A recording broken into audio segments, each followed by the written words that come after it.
There we go. Hello, my name is Rosie DeCanto. My pronouns are she, her. I'm the community engagement specialist here, and I'm actually going to be like facilitating the this new initiative. I also help lead the community convo initiative here at Vital Connections. Um, Outside of Vital Connections, I'm a trauma-informed yoga instructor and a sound meditation practitioner and a mindfulness teacher. So it's something I've been doing for like about 5 years, and I really enjoy it. I am also a traveler. I love traveling and exploring new places and eating new foods. I am a plant-based foodie, but I'll have fish every now and then. And I also am like a gardener. I have a garden, and I have a dog that I absolutely love so much. She's 11. She's a little Shih Tzu, and I have a 30-year-old daughter. So. Yeah, that's me. So nice to Oh, see everyone here. Yeah. thank you so much, Rosie. And Uh, just for the sake of the recording, once again, my name is Brianna Acosta. I am the project manager here at Vital Connections, and Rosie and I will be tag teaming this initiative. All right. So before we launch into the day or the hour rather, Rosie is going to lead us in a very brief grounding exercise just to, bring us into the space, have us be present, kind of leave whatever we have going on outside at the door. Rosie, I'll pass it to you again. all righty. So find a comfortable seat. If you're at home, maybe you lay down, whatever works for you. Usually I have my back against the chair. That's what I'm doing. And I have my feet planted on the floor. And allow your hands to rest wherever they feel most comfortable. For me, it's always the lap or the arm of the chair. And if it feels safe, maybe you gently close your eyes or soften your gaze. And just take a moment to like simply arrive in your body, in the space you're currently in. There's nowhere else you need to be and nothing you need to do right now but be here. Begin to notice your natural breath, the inhale and the exhale without changing anything. So you're just observing the inhale and the exhale. Notice where you feel your breath the most. Is it your chest, your belly, your ribs?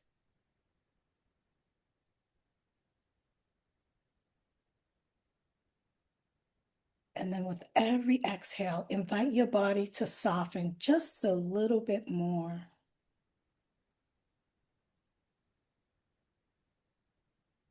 And then we're going to just deepen the breath a little bit here. We're going to do 4 counts in and 4 counts out. So gently close your mouth here. Inhale through the nose for 2, 3, 4.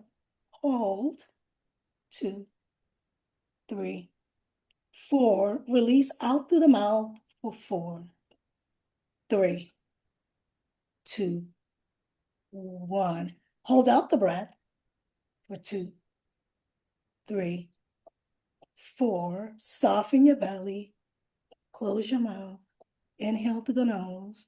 Notice you're in fact inhaling through the nostrils for 3, 4. Hold. If you can only hold for 2, that's fine. 3, 4. Release out through the mouth. Follow your exhale out for 3, 2, 1. Hold out the breath. 3, 4. Release, soften the belly. 3 more. Inhale, fill up. 2, 3, 4. Hold. 3, 4. Release out through the mouth for 3, 2, 1. Soften the belly. Hold out the belly. 3, 4. Soften the belly. And then begin again. 2 more. Inhale through the nostril. 2, 3, 4, hold.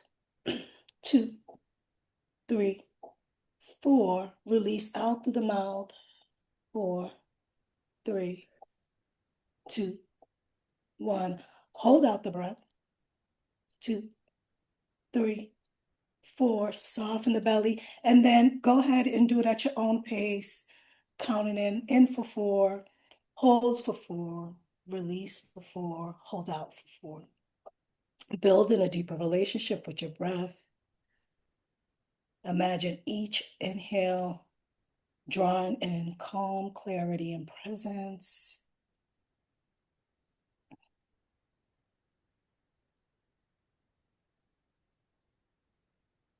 And then once that feels complete, come back to your normal rhythm of breath.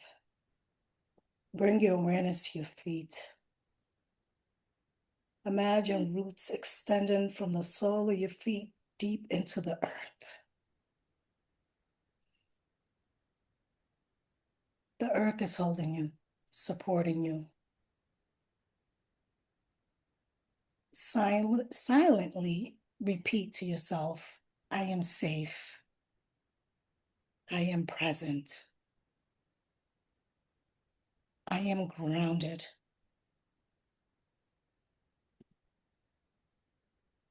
And then let's take one last final deep inhale. Inhale through the nose, biggest inhale yet. No need to release. Maybe sigh it all out. Ah. Stay in that rest and digest. And just start maybe wiggling out your toes, fingers. And then when you feel ready, gently open up your eyes. Keep the gaze soft. And then thank you so much for practicing with me. Awesome. Yeah. Thank you so much, Rosie. I feel much more Ah, calm I now. needed this. I Yeah, know yeah. I that hope goes everyone a else. long way. So maybe 8 Yeah, seconds, something like that, whatever you can do at any given time to help activate your parasympathetic nervous system. That's that rest and digest state. So love yeah, it. yeah. Awesome. Thank you so much. Yeah, All right. I'm gonna be off camera because I'm gonna be in transition, bringing my daughter to the airport. So I'll be here No though. worries. Yeah. Thank you. Hello. Hi, Yaritza. Just saw your chat. Thanks, Rosie. All right. Let us get into the day. All right. So today, we already did the welcome and our grounding exercise. And of course, we introduced ourselves, but I would like you all to introduce yourselves so we can know who's in the room. Of course, you may have noticed I know some of the people in here, but just so you can get to know each other as well, feel free to drop in the chat your name, your organization, any identities or experiences that you feel like are important to you and what you bring to the work, or that you just want to bring to this space. And if you want, you can do like a one-word check-in, how you're feeling, and how you're coming into the space today. So feel free to do that. And as you're doing that, I'm just going to walk us through quickly today's agenda. First, we're going to do an overview of our organization and our work at Vital CxNs, especially for those of you who may not be familiar with us. We'll have kind of a story time in terms of how we got to the Vital Connector network, and I'll share with you all the details of the network. And then, of course, we'll have time for Q&A. And then finally, we hope you will be moved to join the network. So please let me know if you have any questions as we go throughout. But as I said, we'll be having Q&A at the end. All right. So for those of you who are not as familiar with our organization, we are Vital CxNs, and the connection part of our name is really important to who we are and what we do. We really believe that connections between neighbors, between organizations, between sectors is the true driving force of change. And as you can see here, a huge kind of premise to our work is our belief that Boston really has everything it needs to have health equity, and have all communities here be thriving and be doing well, whether that's, world-renowned healthcare, all that strong activism space that's in the city, as well as other community-based organizations. We just have a lot of assets here. However, unfortunately, of course, we, like many other places in the world, struggle against health inequities still. And of course, that's due to structural racism, other systems of oppression, and historical disinvestment in certain communities. And so, rather than, kind of throwing up our hands, Vital Connections, we really take that as an opportunity to pay attention to the systems level changes that need to happen in order to make health equity a reality. So, how do we get the existing resources, the existing organizations, existing community leaders talking to each other, working together, coordinating in a way that makes the entire system stronger and helps eliminate health inequities? So, Vital Connections, it's important to note that we do not provide direct services or programs in our work. We kind of serve as the connective tissue between all the different players in Boston's community health ecosystem. Largely defined, the health ecosystem doesn't just include healthcare. It really can include any kind of organization or individual actor in Boston who cares about communities in Boston and people in Boston thriving and doing well in whatever sense that is. The other important thing to note is we utilize a community-led systems change model. We have since our founding in 2020. And so what that means is we essentially work in partnership with community to redesign those systemic conditions so that the community health ecosystem is really built on collaboration and community leadership. And so the long story short is our North Star is and always has been kind of that upstream systems change. That's our really reason for existing. Excuse me. However, as we all know, systems change takes a long time. And so since change can't wait, we apply that community-led systems change model to immediate on-the-ground needs of the community while we're also working on that upstream change. So that is kind of an overview. And oops, excuse me. This one is a beautiful visualization of that model. So this is our community-led systems change model and how we do our work. As you can see, there are 4 phases. Importantly, though, this is not a linear 1 and then 2 and then step 3. As with anything in the real world, it is sometimes more messy than that. Sometimes it has to be iterative. You go back to 1 phase. Sometimes you do multiple phases simultaneously. So that's just something to keep in mind. Our first phase that I'll talk about is the assess phase. And so what we mean by this is we are always assessing community and partner needs, strengths, priorities that they care about, and we're using that as the foundation of our work. What should we focus on? How should we focus on it? Those types of decisions are all guided by the assessment phase.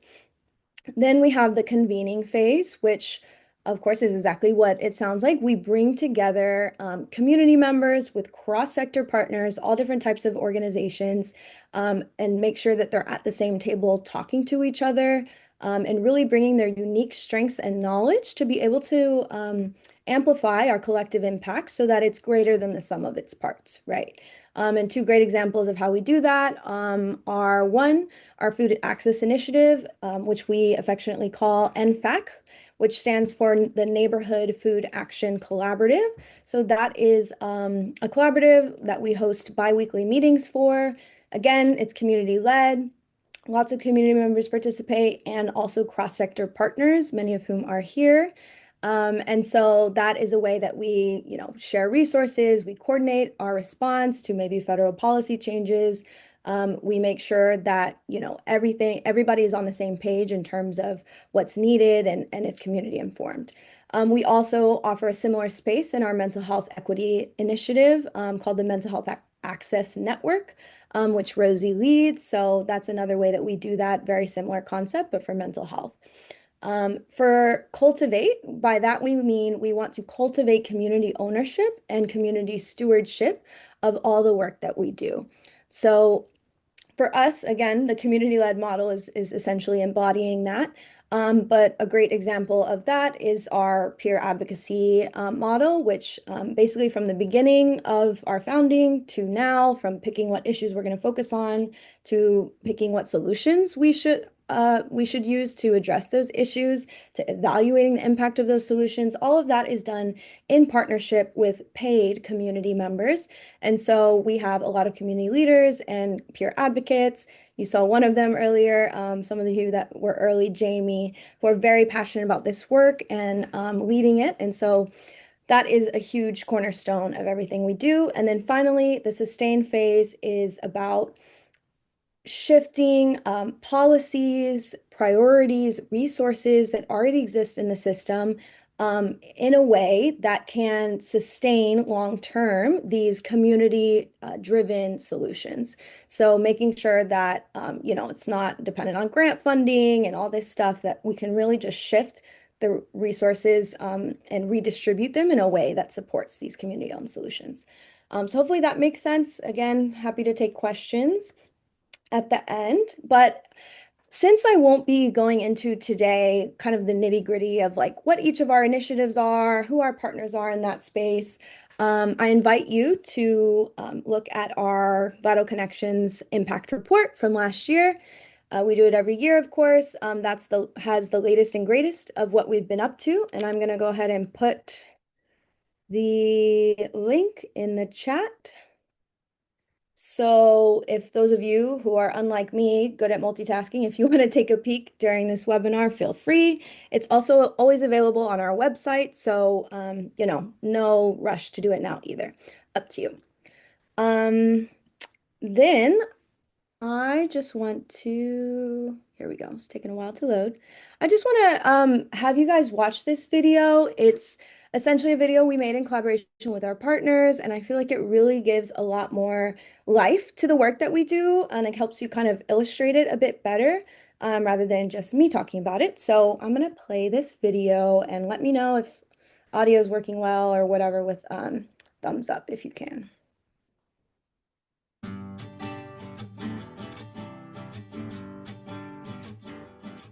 Hi, my name is Siobhan Harrington. I am the Director of Partnerships for Union Capital Boston. My name is Rebecca Riley Green. I'm a community leader with Vital CxNs.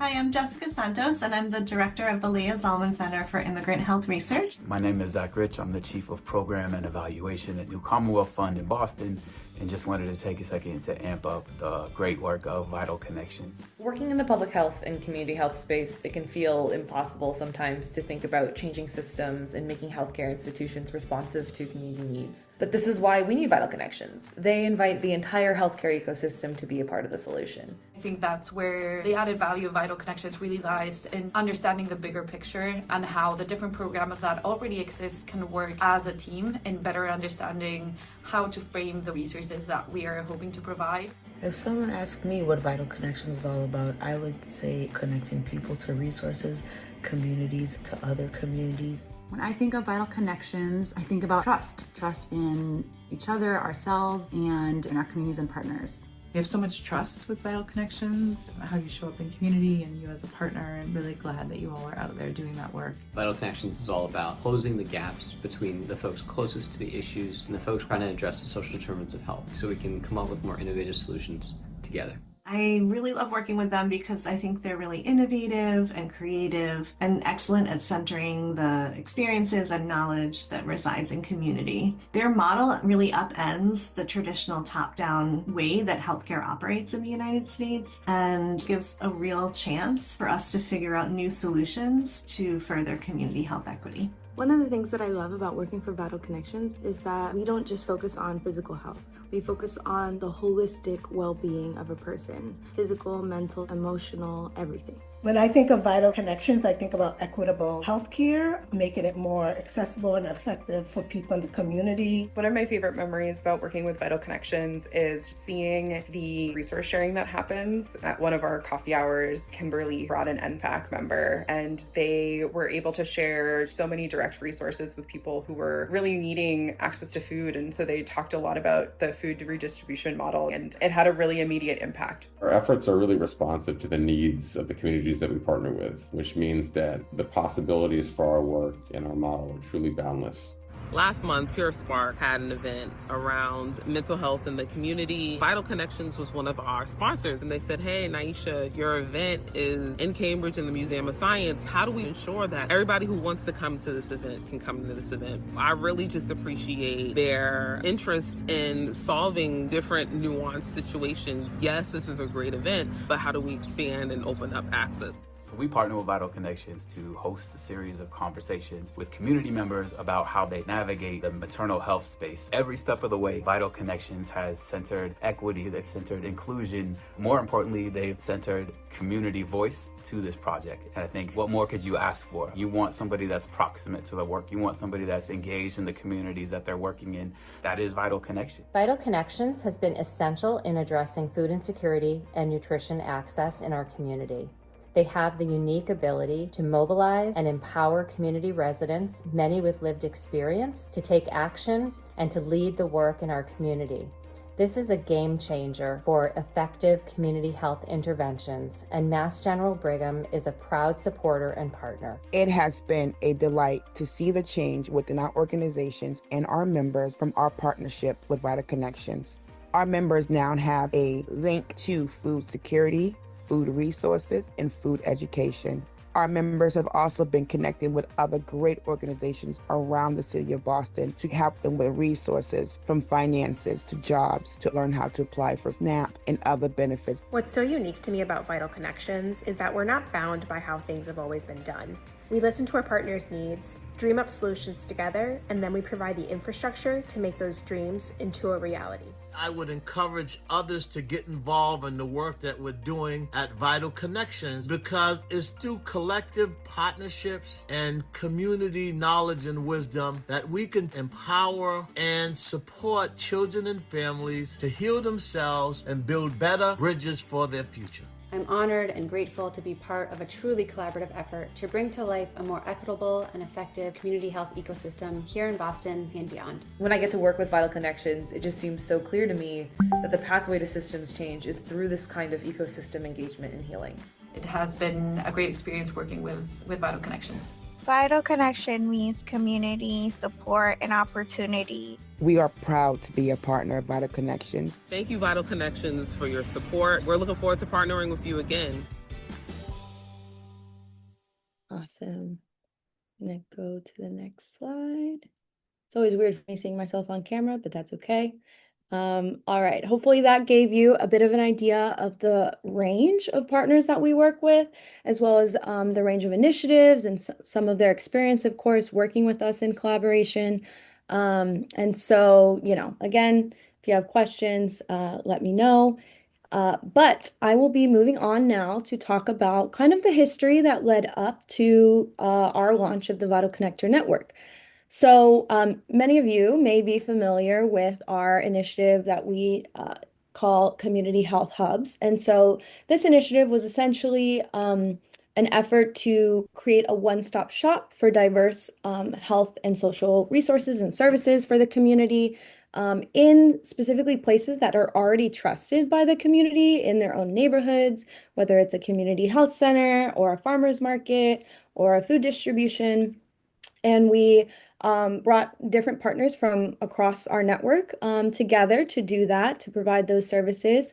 And also importantly, it was at a time and date when people were already going to that place for other things. So we're trying to make the most bang for our buck. And the other piece that made it different was that instead of being a one-off kind of event, it was running for at least 6 weeks at each site. So that consistency really allowed us to build trust with the community and make it more likely that they engage with the services and resources there. And so shout out in the chat if you want, if you were a part of that. I see some people who were definitely a part of the hubs. So those pictures, as you can see, we saw we had a lot of fun with all ages, all different types of community members. And at the end of the year, that was last year, at the end of the year, we evaluated our impact through feedback we continually got from community members involved in the hubs, as well as partners involved in the hubs. And what we found through that evaluation was that the strongest piece of the hub, the most helpful piece, was actually our namesake.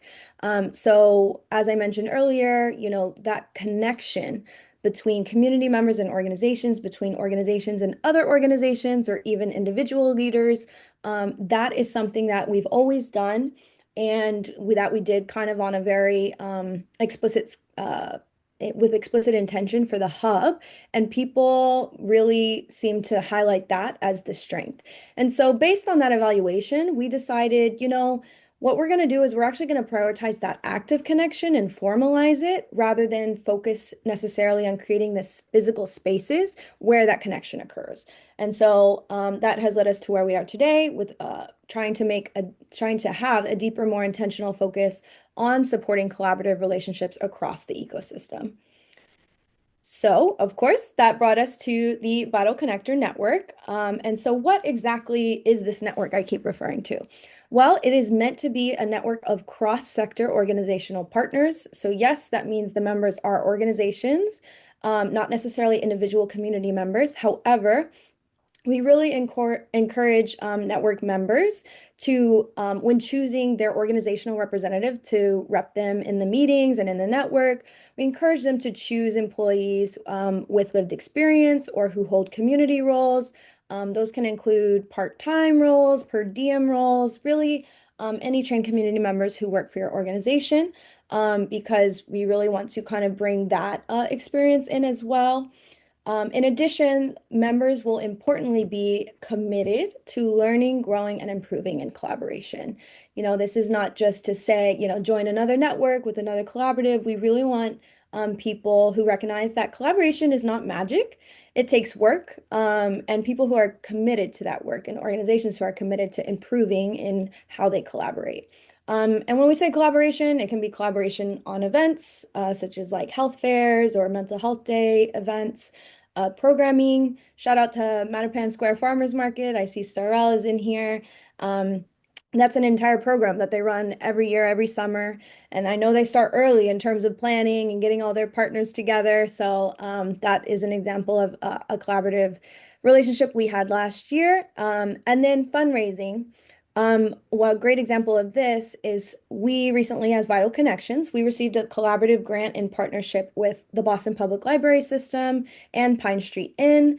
That grant was from Liberty Mutual, and essentially it's meant to fund our collaborative efforts to make Boston Public Library branches into hubs of sorts for resources and support for those who are experiencing housing insecurity, whether it's people who are struggling to pay their rent or mortgage or people who are living on the street. So that's an exciting grant that we recently got, and that's the type of thing we hope to foster more of through this network. All right, so what are the pillars really of the network that are guiding it? There are three core pillars, and within that, of course, fit nicely our goals. So our first pillar is what we refer to as vision. So what do we mean by this? You can read it on the slide, but essentially, we really want to cultivate our ability to vision what is possible, like the world that we want to build, rather than just react. Ooh, Alexa thinks I'm talking to her, rather than reacting to what already exists. And so we're trying to create a space where we can get people to think out of the box. And one kind of example to illustrate this and how we operationalize it here at Vital CxNs is in our maternal health equity initiative. We essentially work with community members and groups of community members, and we ask them to spend time visioning what a liberated birth looks like to them. What does it look like? What does it feel like? What does it sound like? And this is kind of contrasted, I guess you could say, with the approach of maybe just focusing on implementing anti-bias training among maternal health providers. I think it's important for us to focus on what we're building towards. Again, that's more of an asset-based framing and approach rather than simply the deficit-based approach, which it is important to understand what we're dealing with or what we're fighting against, so to speak. But it's more important, we would argue, to know what we're trying to build. And we do this as well, like another way that we're trying to think out of the box with our maternal health initiative as we don't just have these conversations with people who could become pregnant or who have been pregnant. We do it with everyone because maternal health is a community endeavor that everyone should be invested in. That's how we all get into this world. It really affects everyone's health. And so one of our most popular groups actually was a group of teen boys that we did with Young Men with a Plan, and it was great. So that's just one example of many, but I'll keep us moving due to time. Our second pillar is trust-based collaboration. And so there are kind of two prongs to this. The first one is, of course, relationship building. You've heard me say already that, relationships are kind of the foundation for all of this work. And so by that, we really want to create a space where people who come representing their organizations kind of leave their power at the door and really make sure to engage in true partnership. We know that longstanding power dynamics can complicate collaborations in this work. And we recognize that it's hard to leave your power at the door. It's definitely like a different way of engaging. Excuse me. And we as Vital Connections will provide that support to really allow us as a collective to understand how power may show up in many different aspects of collaboration, whether it's communication, decision making, or other pieces. And sometimes we just want to emphasize that in collaboration, sometimes the outcome we're actually working towards is the relationship itself, not always a external program or project. So that's important to keep in mind. And just one example to kind of illustrate what the benefits of this approach can be. Bowdoin Street, and Ella, I know you're in here, so I don't want to put you on the spot again. I know I did it last time, but essentially, Bowdoin Street Health Center, Community Health Center, has been one of our close partners in this work in many ways. We, initially worked with them in two ways. One, they were one of our hub sites that I talked about earlier, and then they also were in communication with us around our maternal health initiative and work. And through that, we were actually able to connect them to MA Seal from Boston Medical Center. And they were able to do kind of a lunch and learn series focused on maternal health, as well as from the hub, we obviously connected them with different organizations who came to their, yep, Ella, I see you coming off mute. Do you wanna take it away?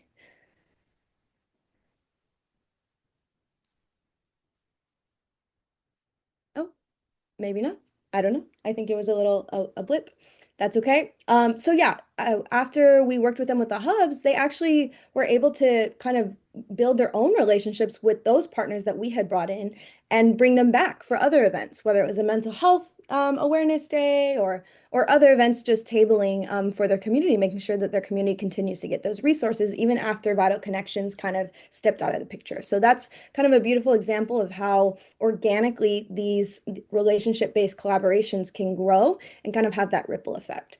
And then secondly, of course, we hope that this organization, excuse me, this network can provide capacity building, technical assistance, and other supports for collaboration across the system. So once collaborations that are facilitated through the network take off, Vital Connections remains here to help the parties involved decide what the metrics should be, make sure that they have aligned goals, a shared agenda, all that good stuff.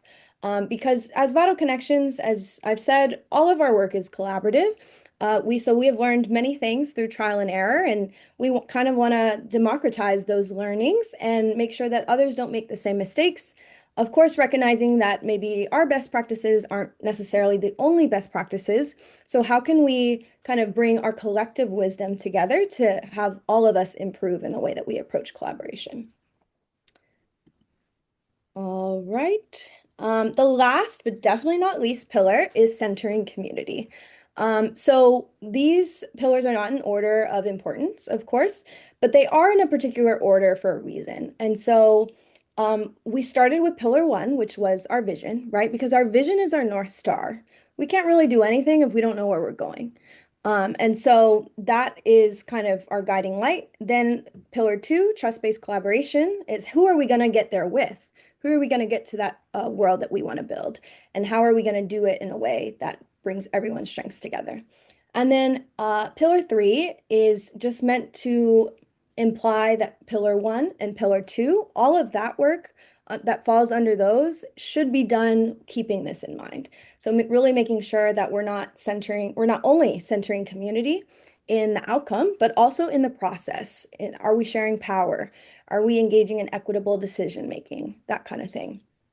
So part of this, I just want to note, is kind of really breaking down that us them dynamic that I think can sometimes come up in this work between like organizational representatives and the community that we're working to benefit, right? So it's kind of an artificial distinction, right? Like we're all, as organizational representatives, members of the same communities.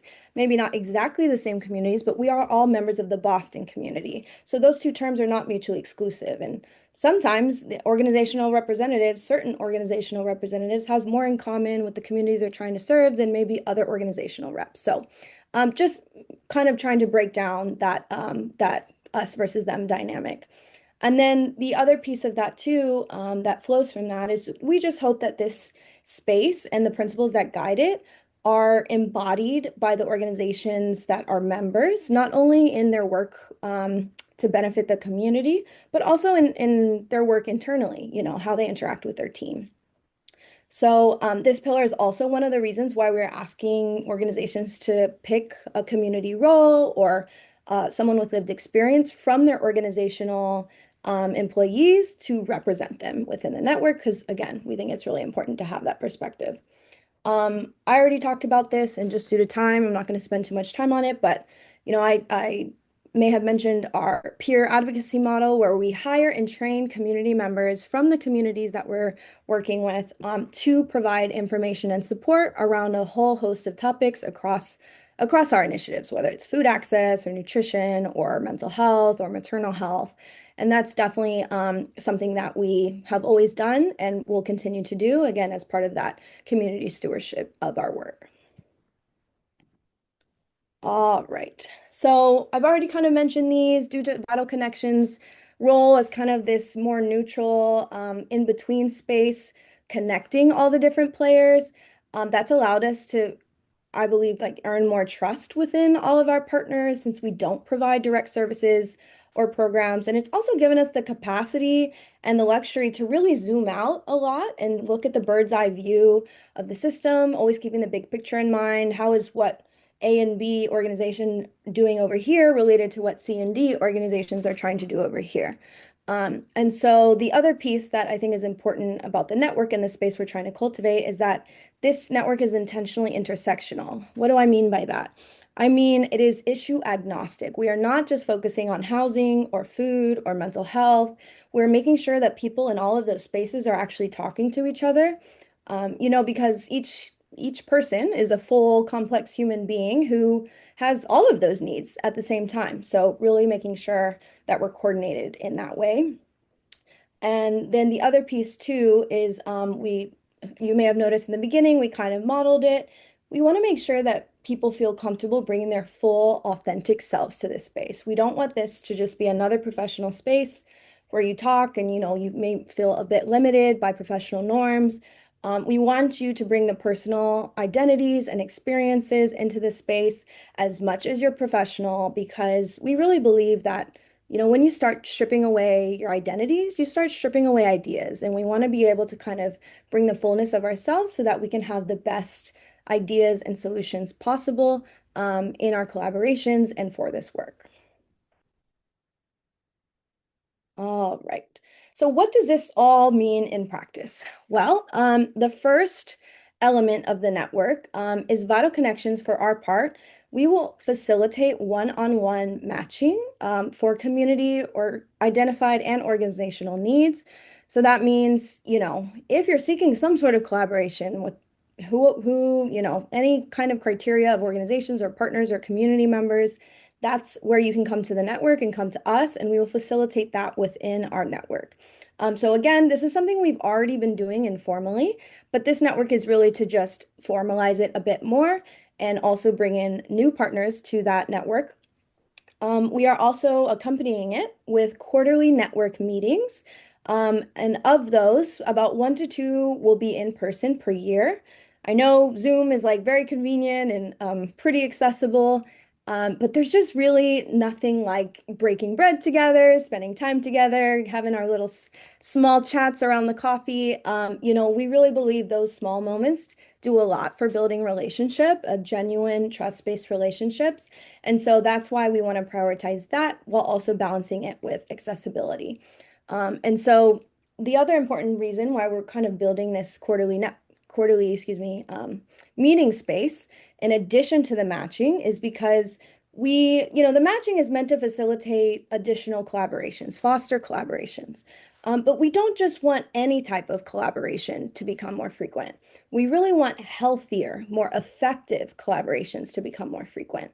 So I would like y'all to think of this meeting space or just the network more generally kind of as a third space, kind of a community of practice of sorts for collaboration. So we want you to bring your lived experience doing collaborations in the real world to the network to kind of come and inform, the workshopping on collaboration that we do in this space. And then vice versa, right? We want whatever you learn or gain in the space to inform then how you approach in collaborations in the real world. So hopefully that makes sense. In terms of providing technical assistance, we will also do that, of course, and I can provide a little bit more details about that, I think later. If not, actually, I'll do it now. Sorry. So part of that is going to be this kind of collective best practice harvesting that I referenced earlier, really co-creating collaboration guidance tools. And happy to kind of what's the word? To evolve that as network members, see fit through our first network meetings and all of that good stuff. So we can talk more about that when we have our first network meetings. And if you have questions, feel free to come off mute and totally ask them during the question and answer portion.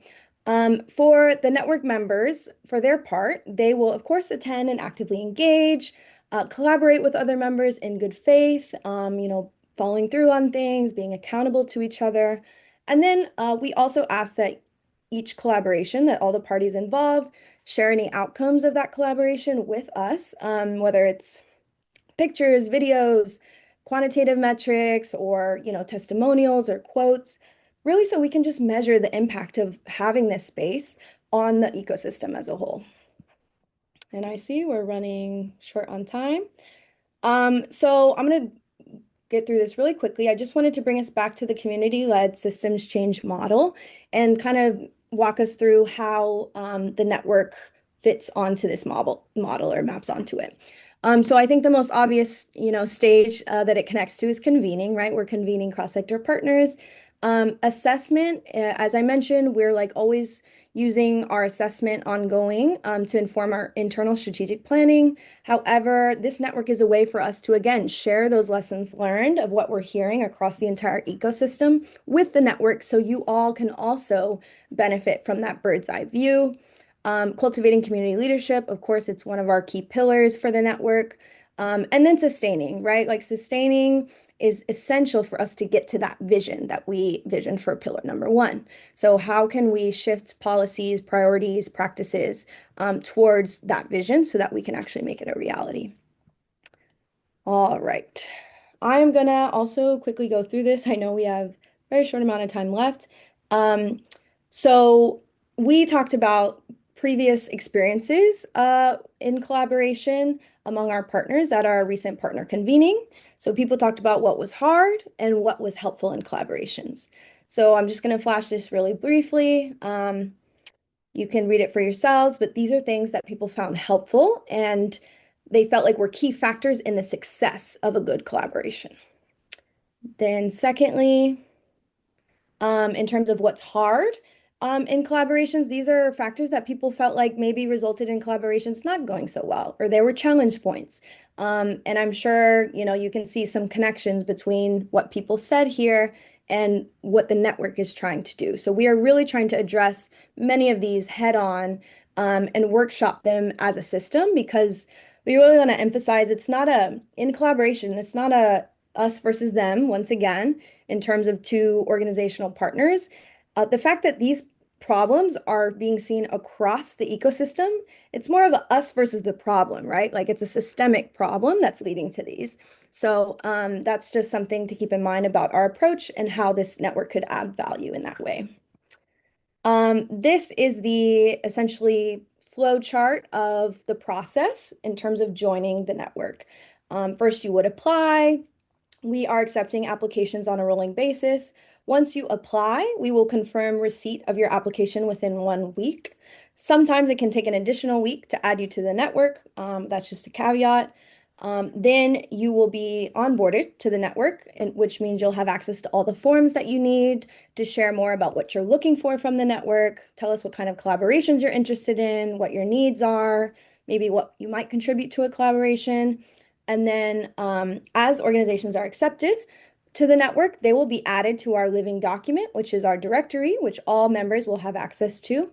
And then finally, in an ongoing way, every time you as an organization have a need, you can request a collaboration assistance, and then we can, and again, continue with that matching, and we'll respond to those types of requests, like collaboration requests, within a week on a rolling basis as well. All right, that took much longer than I thought, so I am sorry that we don't have as much time for questions, but I am going to open it up now in case anybody wants to come off mute or raise their hand or put in the chat.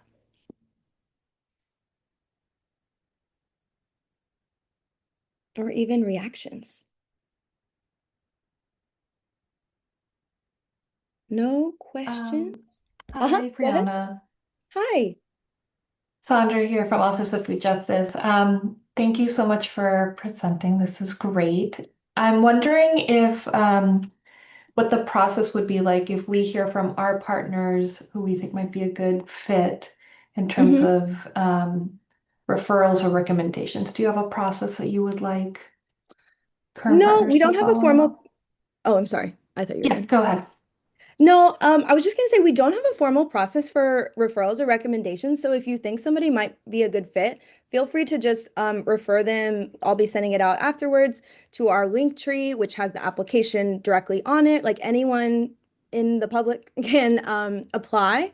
And then we'll follow up with them just like we would with any other partner. So if you want, to refer them directly, like CC me or something, feel free to do that, but we don't have a formal process for it. Awesome. Thanks so much, Sandra. Good to see you here. Anyone else? Hi, this is Star. My you know, Mad Pan Food and Fit, love you guys. So so the matter so simple question, is there a fee? Great question. No, there is no fee. Okay, that's all I need to know. Yeah, Because I we'll be should have said signing that. up and Sorry. This is a free, continuing the yeah. partnership. Okay, excellent. Yes, Thank you. definitely. Great question. Anyone else? Hi. Oh. Oh. Go ahead, Ella. Hi. Wait, I think two people may have started talking. Sorry, I wasn't sure who was going. I just wanted to ask, I know you had shown that directory when during that partner convening last month. If we're in there, do we need to apply? Yes, so that was simply for demonstration purposes. That is, long story short, yes, you still need to apply if you appeared in that directory. That was, yeah, for demonstration purposes for the partner convening, which is why we took it out. We didn't want to confuse people in this webinar that if they're not in there, that whole kind of thing. So please, yes, still apply if you're a current partner of ours. And then, yeah, it would be pretty much the same process. Great question. And then Yaritza, I think you were trying to come off mute. Yes. One, love this initiative. I think helps to have some structure sometimes, especially since we're all assuming really busy navigating other projects and things. And for accountability's sake too, I really love and appreciate that as like a focal point for the network. My question for clarification purposes. So we as organizations apply to this network, and folks that are selected, assuming it's probably because there's alignment amongst like needs and what people want. I guess more clarity around like how you all are going to decide who gets to be a part of this network. Yeah, I was just curious. It sounds really dope. Oh, awesome. Love it. Love to see you, Yaritza. So yes, the application process is not so much like it's not intended to be a gatekeeping process. Definitely not. It's more just to make sure that the partners that join, particularly those that we haven't worked with before and we may not be familiar with, are aligned in terms of the values and the commitment involved in this network. So again, kind of what you highlighted, like the follow through and being accountable to each other, like all of those, we want to make sure everyone's on the same page. So that's really what we're getting at with the quote unquote application process. It probably sounds a lot more intense than it's intended to. But yeah, I would say again, you don't even have to have health in your mission statement or whatnot. We believe health is very expansive. Well-being is very expansive. So any kind of organization can join, even faith-based organizations, education. Like we really are trying to make this very cross-sector, as I said. So hopefully that provides some clarity. It does. Thank you. Yeah. Anyone else? There's no dumb question. Hi, Brianna. Can I ask a question? Yes. So sorry if I missed this during the presentation, but could you just clarify what the process would be for an organization to find and or be connected with another organization within the network? Yeah, great. So that is kind of in the weed stuff that I intentionally did not put in here today. However, when I was talking about the onboarding process, we are going to be having you fill out certain forms that express like your needs, what you feel like you're going to be able to offer. And then on the back end, that's where Vital Connections takes it on to do like the one-on-one matching as makes sense in terms of what people need and all of that within the network. So hopefully that makes sense for now. More details to come, especially during our first quarterly network meeting. We'll be providing details in that sense as well at that setting. Hopefully that provides enough. Yeah, that's super helpful. Thank you. Okay, great. I see Shakira. Yes, so I will go ahead and drop in the chat. Actually, let me just stop sharing for a second.